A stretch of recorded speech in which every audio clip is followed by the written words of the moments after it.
the April 20th meeting and the minutes from the April 20th special meeting. Can I get a motion to approve them? I shall make that motion. I'll second. All in favor? Aye. Motion passes.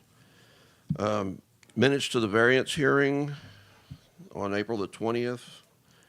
That was, ended up being not a whole lot, but I still need a motion to accept the minutes. Also move. Second. All in favor? Aye. Motion passes. The special meeting on May the 9th. CD, I don't remember what that one was. The variance hearing. Oh, May 9th. That was appointing, the resignation of Councilmember Morris, appointment of Councilmember, resignation of Municipal Judge Kathy Rader, appointment of Municipal Judge, and introduction of Governor Keith LLC as representative. Okay. Potential city attorney, and discuss action on the Governor Downside. Okay. Do I have a motion to accept those minutes? I'll make that motion. I'll second. All in favor? Aye. We have a special guest this evening, Mr. Blacksher. Would you like to come up and have a word for us? You wouldn't? Okay, you're free to observe then.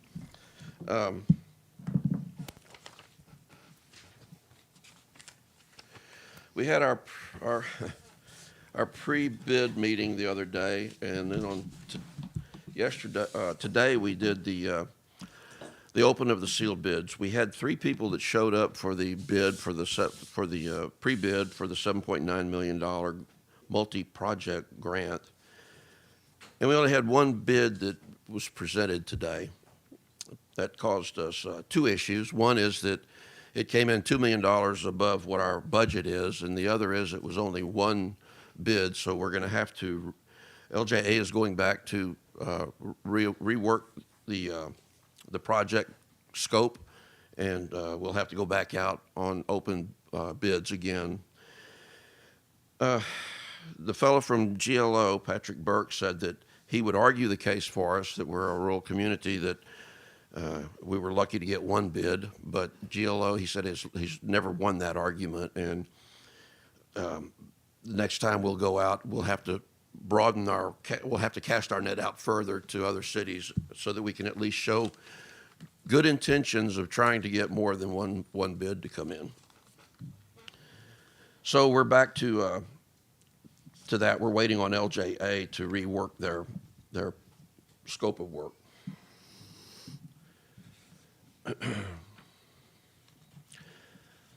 On the big grant, the $11.4 million one, we've had the authorization to release grant funds, authorization to use grant funds. So the appraiser and the surveyor procurement part has started. I followed up with the grant administrator on where we are with the appraisals, and they don't have anything back yet. They were going to bump the appraiser and see if they couldn't light a fire. The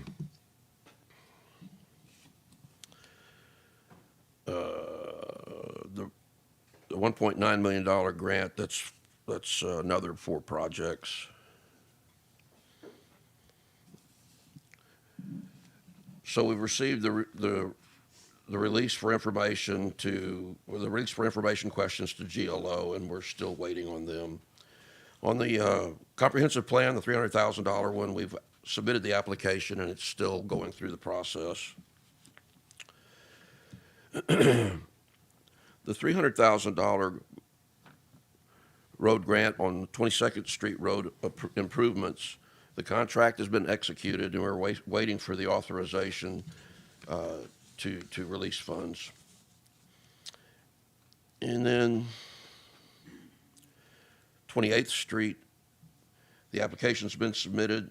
The final signed and sealed engineering certificate has been submitted to Langford, and we're just waiting, going through the process now. Camelot, the core samples are done, surveys are done, pre-bids are going to be going out at the end of the month. And then Precinct 1 is in the process of getting the proper paperwork for the GLO grant to repave Ivanhoe Drive from the monuments to Candy Cane Park. There's a lot of good things going on right now.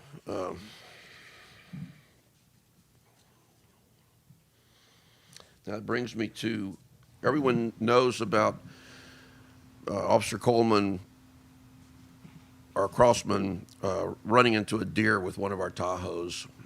It ran out in front of him and it totaled the vehicle out. I just need, I made the decision prior to bringing it to council to total the vehicle out rather than trying to sell it. Here's the breakdown.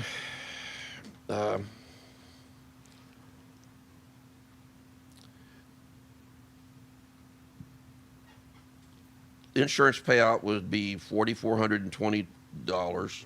Total insured payout $3,000. Cost of decommission is $1,000. Cost of graphics and installation for a total of $8,420. The NADA blue book, or the NAD value of the vehicle unwrecked was $4,600. The expected value at auction is less than $2,000. So I said, we're totaling the vehicle. We're going to move forward. We've got permission to take all of the lights and equipment out of the existing Tahoe and move it into one of the new vehicles, one of the new trucks. And I just need an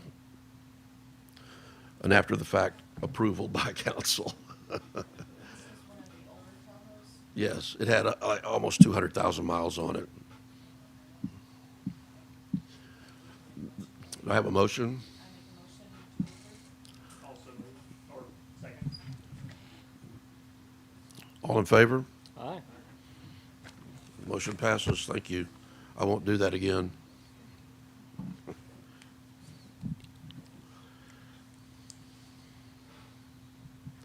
So I did that. Okay. Rusty, you're up, sir.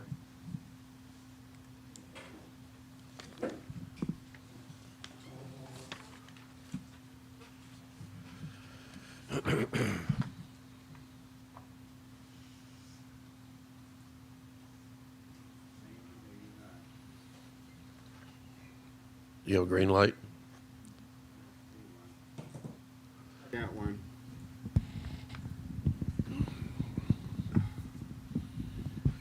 Mayor, City Council, not much going on. Still waiting for the water to go down in Charmaine before we can do any work.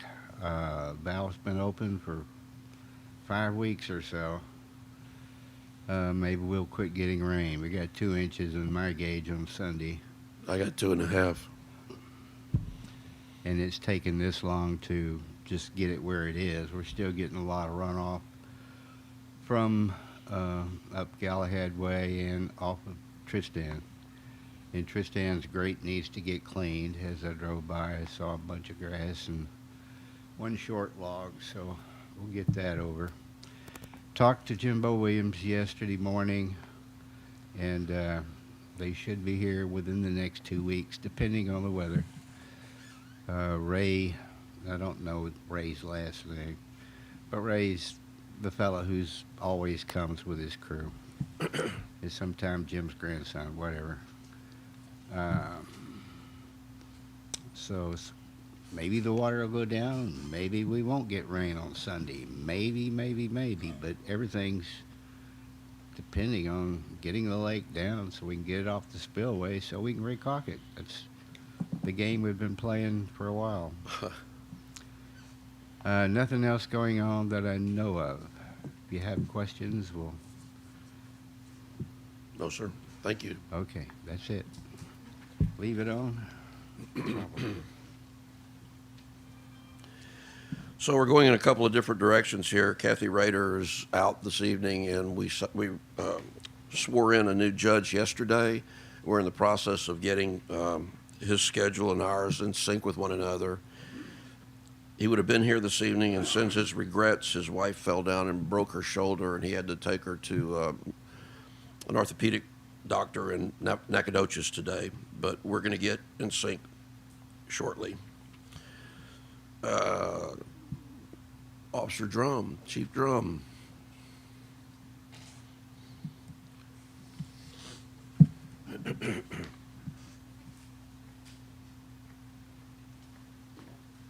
All right, good evening, council, mayor.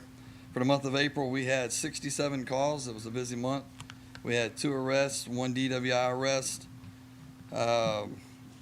Just completed up a week-long training with DP's Texas Council of Governments, where Ivanhoe actually hosted 6 officers from different departments, from Lufkin all the way down this direction. We actually did the intermediate crime scene investigation class. It was a huge success. A lot of good feedback from that. So it'll be another class that we'll be doing in the near future. We finally got our MOU back from the Memorandum of Understanding. Memorandum of Understanding with the Sheriff's Office in the Tyler County. It'll be going on special counsel tomorrow. Once that's approved, we'll get it back over to the Commissioner's Court, hopefully on Monday's agenda. It's already on the agenda. It's on the agenda? Yes, sir. All right, so then once we get that signed by them, we'll be ready to execute that and then deliver the package to the Texas Commission on Law Enforcement to finish out the last transition portion of our transition from a marshal's office to police department. The trucks are almost finished up. They're going to take a break between truck 2 and 3 just to give them a chance to get their shop in order. They got some new stuff in that they're having to get put up. And then we're going to be looking for, with some of the money hopefully coming in from the reg vehicle, we can find a K9 kennel to go in into the truck that actually fits that truck so we can keep our K9 services going as well. What do you call those, bed inserts? The deck systems, so we can actually utilize the beds of the truck even better, but even be able to secure a lot of our equipment in the back of the truck as well. Any What questions? else? What else? That's about it, right? Oh, we have our TICO audit is coming up next week. Myself and Captain Zachary was up here today, going through records, making sure everything was dotted and crossed and prepared. It'll actually be an agency closed down annual audit, and then hopefully use this audit moving forward with the new department as well.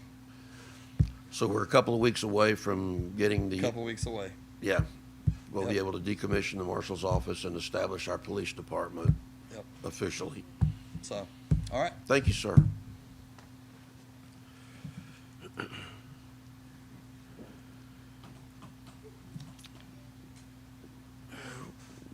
We don't really have anything on item 6 for this evening. David Marshall, Public Works, please, sir.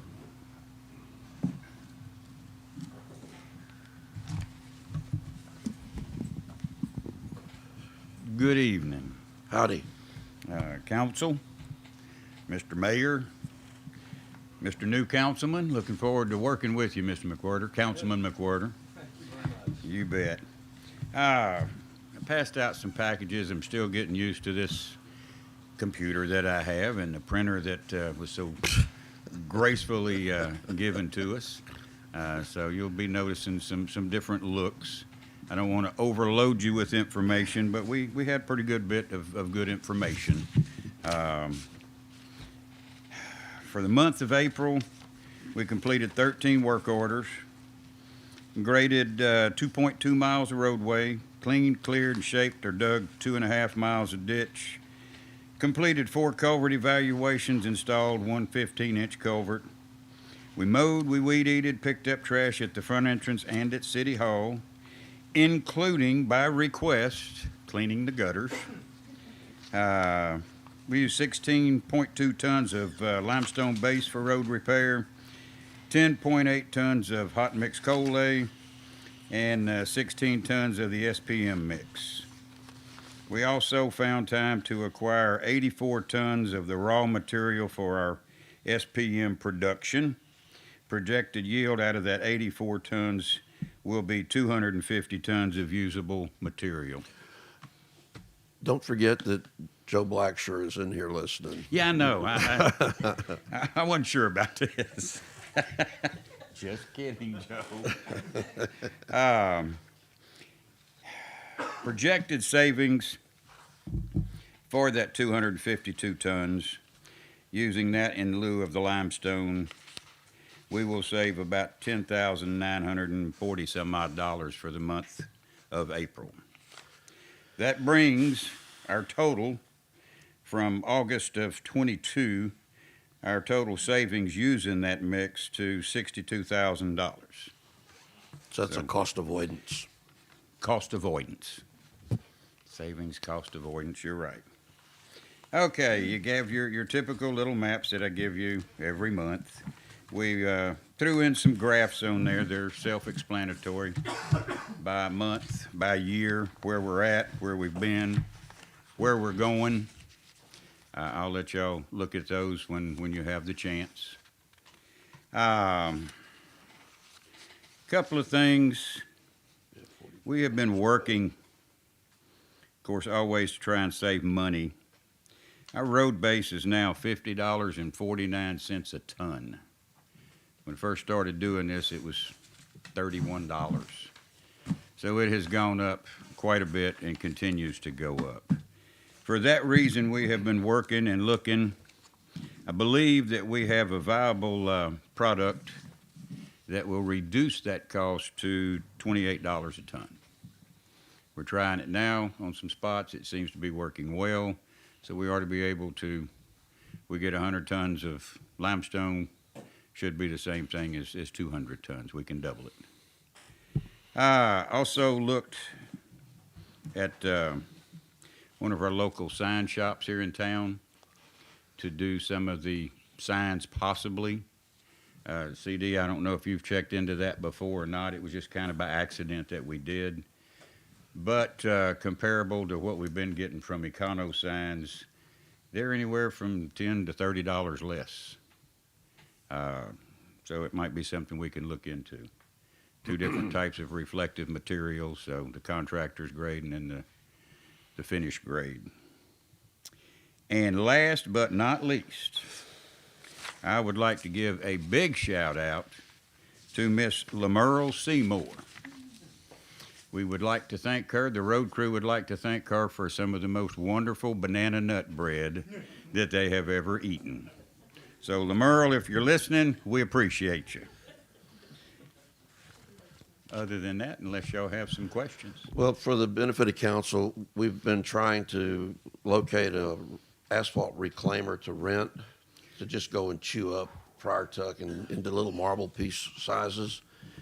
We got pricing back today. It's $7,500 a day with the operator plus a $4,000 mobilization charge. So we're going to have to find another way. But with those kind of dollars, we should be able to, at some point in the future, be able to work something out with our county commissioner in exchange for work with our grade all in an interlocal agreement of some kind, or purchase one or find some way to get one used to get out here. That would really help the side roads a great deal. Yes. But we have an idea now what it would cost to rent one. It's a lot He of did money. call back later this afternoon. Bobby, Yes, Uh-huh. and he could work out a monthly deal.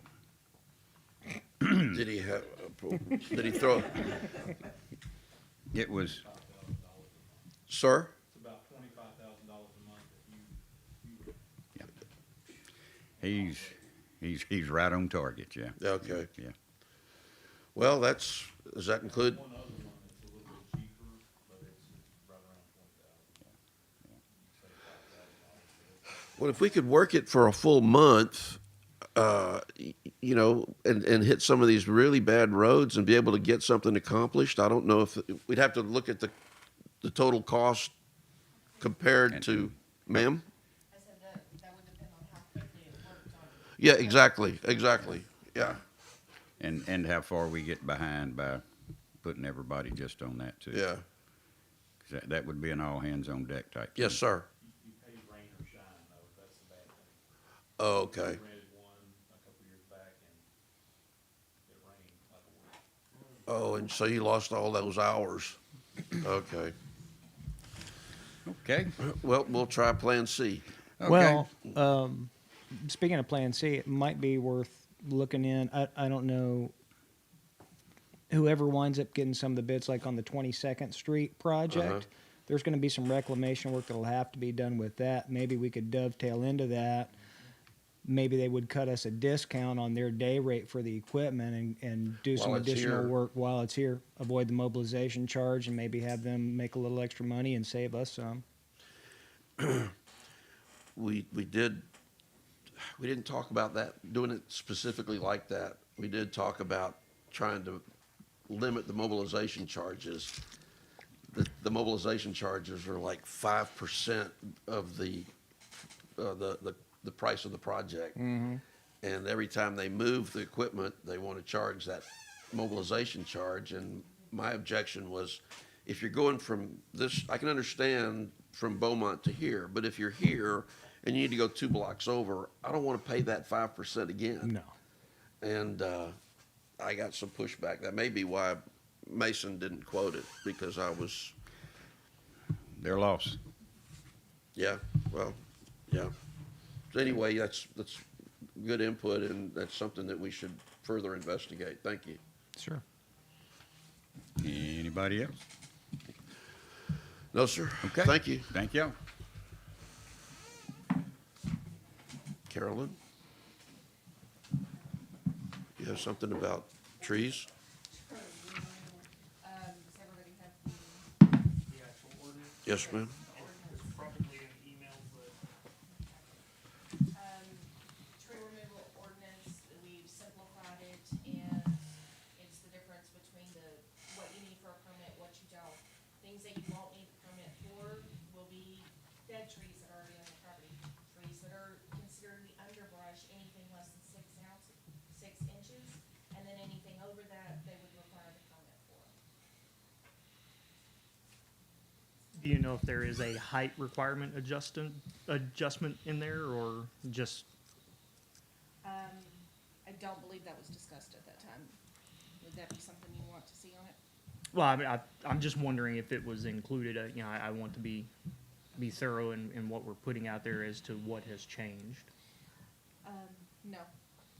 We haven't done a height requirement on it. So as long as the trunk is less than 6 inches, who cares?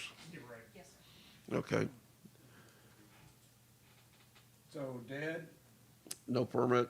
no permit, Underbrush, no permit. Less than 6 inches, no permit. damaged from a storm, You can cut it down. you can cut it No down. Disease. Diseased, yeah. And the homeowner decides what's damaged or whatever, you know, that determination of damaged or how much it is, it's just the homeowner. And the ordinance says that you can't clear cut the other trees specifically to sell or to chop up into lumber to sell. If you're using that lumber on the property, you will be able to, that's not a problem. Yeah, I found out there's an endangered species up here too. It's the longleaf pine tree. And that's one of the, that's the pine needle that the reservation uses for all their basket weaving and jewelry. So are we good with this? Do I have a motion to accept the tree ordinance as it's written? Also moved. Second. All in favor? Aye. Motion passes. Thank you. So now, number 9, consider for discussion the action for the contract, to sign the contract for LJA Engineering for the 2021 CDBG project, 22nd Street. I need consent from the council to be able to sign this engineering service agreement with LJA. Do I have that? I also move to give permission to sign the Second. contract. Second. All in favor? Aye. Aye. The motion passes.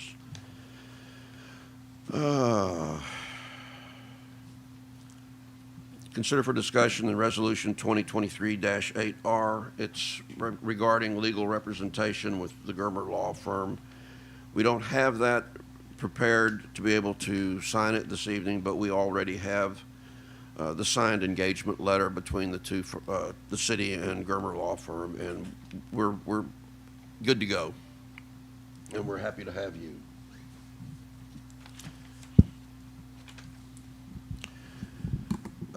Item 11, consider for discussion the resolution 2023-9R, the opioid abatement Texas term sheet. This was, CD brought this up once before, and I think the city got $26. So what do we need to do? Approve the term sheet of the state Okay, I need a motion to approve the abatement worksheet, settlement allocation term sheet.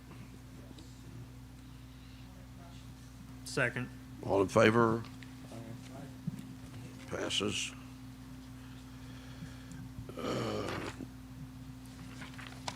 Financial report, CD, I mean, were you able to get it together?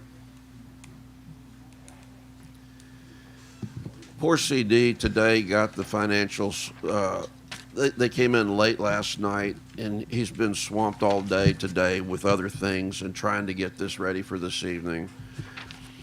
I sent, we got an email from the accounting company that said that they would try to do better and have it to us by the second Tuesday or Thursday? Thursday. Second Thursday of the month. And I thanked them for that and showed our appreciation for their commitment to get it to us by the second Thursday of the month so that we wouldn't have all this pressure of trying to go through it the day of the council meeting. I didn't get a response. We'll see what happens on that. But okay, thank you, Mayor, for that, and also council members for realizing that there are some things we're dealing with. The financial documents, including bank and the text class statements, were sent to council earlier in the month. The accountant financial reports and reconciliation details for each account finally got emailed to the council about noon today because it didn't show up, like the mayor said, until, well, when I got in this morning. I found it from 11:15 or something last night. The other items that I have to report on for the month, the state comptroller direct deposited $7,850 and some odd cents on the 12th of this month for our sales and use taxes collected in March, reported the comptroller last month. Now, last month's sales tax deposit was $6,482 for comparison, and our fiscal year to date ending April 30th, the total sales tax income is $56,510. That's compared to last year's same month at $55,038. Works out to about a 2.6% increase over last year, and we have $28,490 to go to make our $85,000 budgeted income for the sales tax. We're going to be close. Ad valorem taxes received April the 11th. That totaled $9,917.33. Some $8,022 of that went to our maintenance and operations fund, with $1,895 going to the interest and sinking fund to pay our bonded indebtedness. Calculated balance on the delinquent taxes stands at $364,581 as of the end of March. That's the aggregate amount from 2010 to current, and the calculated balance of the unpaid taxes, penalties, and interest over in Ivanhoe North, that's $5,301. Pledged securities at Citizen State Bank totaled $215,441 above the FDIC insurance amount. That gives the city a cushion of a little over $314,000. Our text class interest rate's been relatively stable, around 4.73% through the month.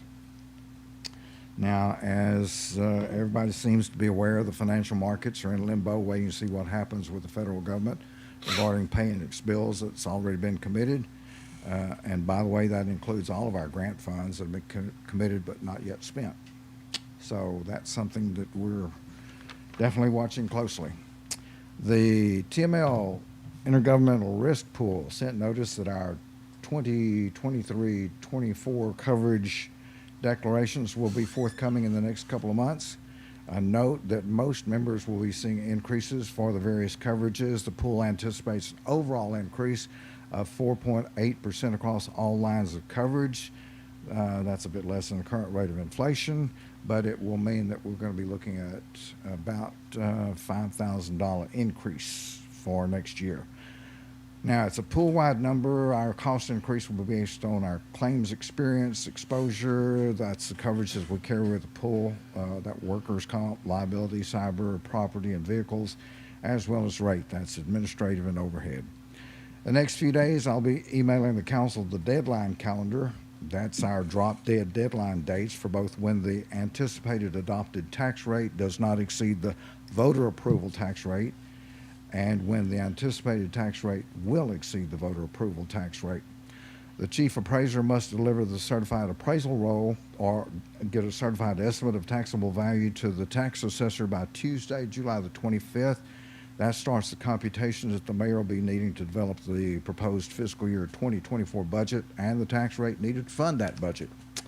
As happens when the legislature is in session, there may be some changes for property values / exemptions that might cause some last-minute changes that'll have to be addressed by the chief appraiser and by the tax assessor collector. The tax collector must provide our no new revenue tax rate and the voter approval tax rate by Monday, August 7th. Meanwhile, our department heads can start thinking now about their budget items to prepare to present to the mayor for the upcoming fiscal year. 9 pay periods remain in fiscal year 2023, and I provided Mayor Blackstone with anticipated payroll expenses for each employee through the remainder of the year to go with the payroll budget sheet. That's in your handout. If the amount remaining is less than 40%, the employee might exceed the budgeted amount for their pay. It's a report that Councilman Warren requested so council and department heads can stay informed of their payroll expenses. Mayor Blackstone did some calculations on the budget comparison that came from Kyle Heineman. I'm not sure if he'll share, but I have not had time since that document arrived this morning to digest and provide a review to council. My initial observation is that Kyle is working from the fiscal year 2023 proposed budget instead of the adopted budget, and I thought we'd corrected that last month. An example that I looked at just right off the bat was a budget line item for the current year tax shows $536,458 expected income, while the adopted budget is $523,991. So I have more work with Kyle to get the budget comparison form cleaned up, and therefore I'm providing the monthly report but not asking for council's approval of the April report. So there you have it. Any questions? So, to your point, I just went straight to the bottom line and I took our end of month April number. I normally like to use number of days, but I just divided by 7 and multiplied times 12. Our actual expenditures through the end of April were $403,734. I divided by 7, multiplied times 12. Our run rate is $692,115, which puts us $41,000 below budget to the bottom line. So we're doing very well. Some of the individual lines we may have to address and move some funds around because they're allocated incorrectly or something like that. But overall, the gross numbers were coming in under budget, which is a testament to how well everyone has been controlling costs and reducing overheads to us. Any other questions? No, sir. Thank you. I have one question. Do we know what the appraisal district's estimated, increase is or anything for their appraisals for the year? Have not gotten that. The initial estimate hopefully will be showing up fairly quickly. But the certified values won't be showing up until after they go through a bunch of those hearings, and I know that there will be a bunch of those. The mayor just notified me of a big increase that he's going to experience. So that speaks about how much time it's going to take for the appraisal review board to go through and then get a finalized number or something close that we can work off of. I'm expecting that sometime by the first part of July. I didn't know what the timing was for the county, so I was curious. Thank you. All right. Thank you, council. Mayor? Yes, sir. Thank you. So we're going to adjourn for a few minutes. We won't be long. What is it? Oh, we're not going to approve it right now. We're waiting for he hasn't massaged the numbers yet. Thank you, though. Oh, we won't be long.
Sorry, guys, I asked too many questions.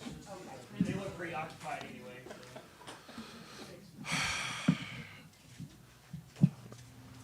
Are we back on the air?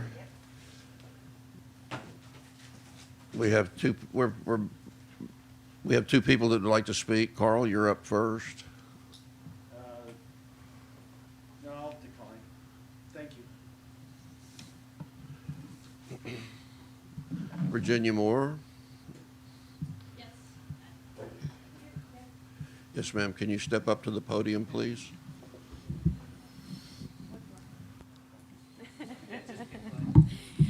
Virginia Moore, 546 Sherwood Forest Drive West. Community councilman, I'm here today with a message of concern and caution regarding a local contractor who's been taking advantage of unsuspecting individuals within our community. It is important that we're all aware of situations as they put our hard-earned money at risk, but also unnecessary stress and hardship. In March, we entered into an agreement with Fabuloa and Saul Ramirez, who recently completed a few driveways on Charmaine South. They did a bid for us to complete the foundation to our boat storage. In addition, they were to complete a fence, which they did do, and remove dead trees and debris from the lot, which they only partially completed. While they stated they generally retain a 30 to 40% deposit, we gave them 76% of the total job costs up front, in addition to agreeing to pay $3,000 extra, which we later learned was completely unwarranted to complete the job. While we regrettably had no formal contract in place, we do have all these details in text conversations between ourselves and Ms. Ramirez as proof of, and also proof of the deposit we gave them. While they did have some weather delays, they also had many days of clear weather, which they always had an excuse of why they couldn't work. Eventually, Ms. Ramirez demanded more money up front and verbally accused us when we refused to put more money down with little to show for the money we had already fronted. We pleaded with them to do the right thing, to finish the work or return the portion of the deposit that wasn't used. Despite Ms. Ramirez's informing people in the community that she attempted to return $5,000 to us, which we refused, she had not offered us any money back. We couldn't afford to lose the money, and we definitely wouldn't have refused any money, not even if it was $1. So the pad they built for us, the foundation was inspected by another foundation company as well as the builder, which I did email a letter from the builder who Ms. Ramirez was a subcontractor, for the builder. They both found that the grade was wrong, the forms were completely off, and because they had not bothered to protect the pad from the rain, significant washouts had to be fixed. In that time, we also learned the Ramirez's had taken deposits and started other projects, only to leave homeowners with incomplete and poorly constructed projects and no recourse for their investment. We understand that it can be difficult to navigate the world of contracting, especially in an area with limited resources to begin with. We want to ensure that members of the community are not taken advantage of by unethical individuals. Now we've paid nearly double for our foundation, and we're trying to pick up those pieces. We hope that it serves as a reminder to be vigilant and also cautious when selecting contractors for any projects. We would like the City Council to consider prohibiting the Ramirez's, also known as Cement or Concrete Lady or 5-Star, from permits in the short term. In the longer term, we would like the city to consider implementing a registration program that would allow contractors with a valid government-issued ID, insurance, and city approval to be more systematic and have a process in place. Other smaller cities like Texas City have implemented such programs due to natural disaster scams, fraudulent contractors, and I've personally done extensive research in this department and happy to share any of those findings with you, or pictures of, I've spoken to quite a few neighbors also in the neighborhood that have been impacted by this particular contractors. So we have plenty of pictures, to go by. But that's all I have. Thank you. Thank you.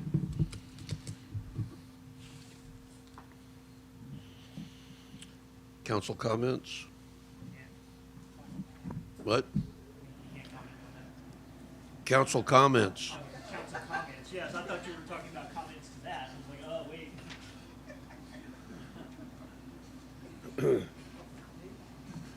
What was that? Taking notes. No council comments? We have a motion to adjourn? All in favor? Aye, okay, motion passes.